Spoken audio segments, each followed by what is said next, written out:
राज्यात निवडणुकांचे वारे वाहू लागलेत। निवडणुकांच्या पार्श्वभूमीवरती आता मोठ्या प्रमाणात सर्व पक्ष आता सक्रिय झालेत आणि नाशिक जिल्ह्यातील भाजपा देखील आता सक्रिय झालेत। भाजपाने काल देखील बैठक घेतली, आता बैठकींचं सत्र सुरू झालेत। भाजपाचे जिल्हाध्यक्षांसह महापालिकेचे पदाधिकारी या ठिकाणी आहेत। जिल्हाध्यक्षांची बातचीत करूयात। सर, नेमकी काय निवडणुकांची तयारी असणार आहे?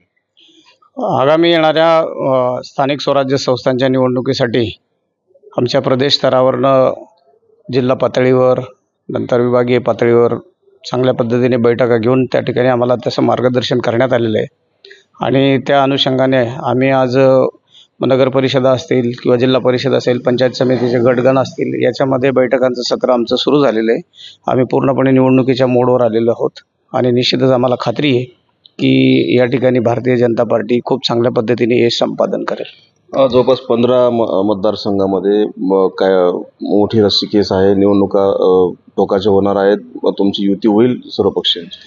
निश्चितच बघा, हा विषय जो आहे प्रादेशिक स्तरावर युती आघाडीचा निर्णय हा वरच्या लेवलवर होईल, परंतु ही कार्यकर्त्यांची निवडणूक आहे आणि प्रत्येक कार्यकर्त्याला वाटतं की आपण लढलं पाहिजे आणि त्याची अपेक्षा असते, त्यामुळे आम्ही सज्ज राहणं पण गरजेचं आहे। त्या पद्धतीने आम्ही आमची तयारी करून ठेवलेली आहे। काल नगरपालिकाच्या निवडणुकांसंदर्भात इच्छुकांच्या मुलाखती घेतल्यात। काय वाटतं तुम्हाला, नगरपालिका जिल्हा परिषद कशी रस्सीखेच असेल, कशी परिस्थिती असेल भाजपाची?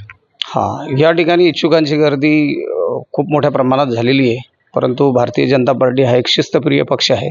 मी काल सटाणा येथे जेव्हा बैठक घेतली त्यावेळेला जवळपास 70च्या वरती 24 वार्डांमध्ये इच्छुकांची संख्या दिसली मला। तर वरिष्ठ पातळीवरनं आणि आमची एक निवडणूक समिती आहे, ती निवडणूक समिती या सगळ्या इच्छुकांना त्या ठिकाणी सर्वे करून त्या सर्वेमध्ये चांगल्या असलेल्या उमेदवाराला पक्ष तिकीट देईल आणि मला खात्री आहे बाकीचे उमेदवार त्या ठिकाणी व्यवस्थितपणे आपल्या पक्षाच्या शिस्तीप्रमाणे त्या उमेदवाराचं काम करून त्याला निवडून आणतील। मालेगावमध्ये महापालिका आहेत, जिल्हा परिषद आहेत आणि एका बाजूला दादा भुसेसारखे मंत्री देखील आहेत, तिथं तुमची युती होणे शक्य आहे की युती होईल का? काय चर्चा झाली बाबा? युतीबाबत चर्चा चालू आहे, निश्चितच त्याच्यामध्ये सकारात्मक दोन्हीकडनं आम्हाला प्रतिसाद मिळत आहे, पण यदाकदाचित त्या ठिकाणी तशी जर कधी परिस्थिती उद्भवली तर आम्ही संपूर्ण गटागणामध्ये आणि महापालिकेच्या निवडणुकीमध्ये आम्ही पण सज्ज आहोत, परंतु युतीसाठी आमचे प्रयत्न चालू आहेत। सर्वात मोठी महापालिका आहे जिल्ह्यात, उत्तर महाराष्ट्र 2 नंबरची नाशिक नंतर मालेगाव महापालिका आहे आणि इथं इस्लाम पार्टीचे अध्यक्ष माजी आमदार आसिफ शेख यांनी आपल्यावर थेट आरोप केला की भाजपाने किमान 25 सीटं उभे करून दाखवत। काय सांगितलं?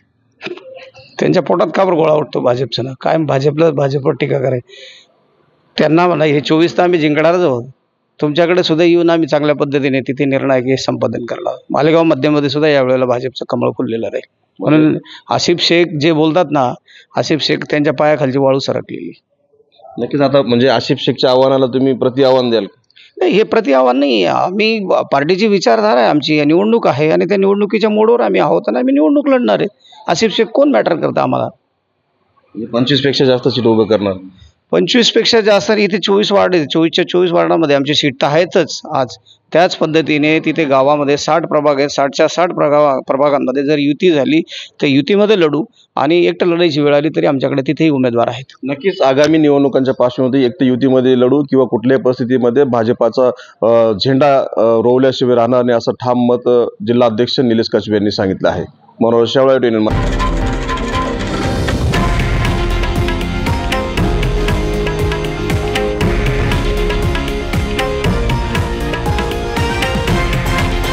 हे आहे देशातील नंबर 1 न्यूज नेटवर्क आणि आपण पाहत आहात TV9 मराठी, एकमेव।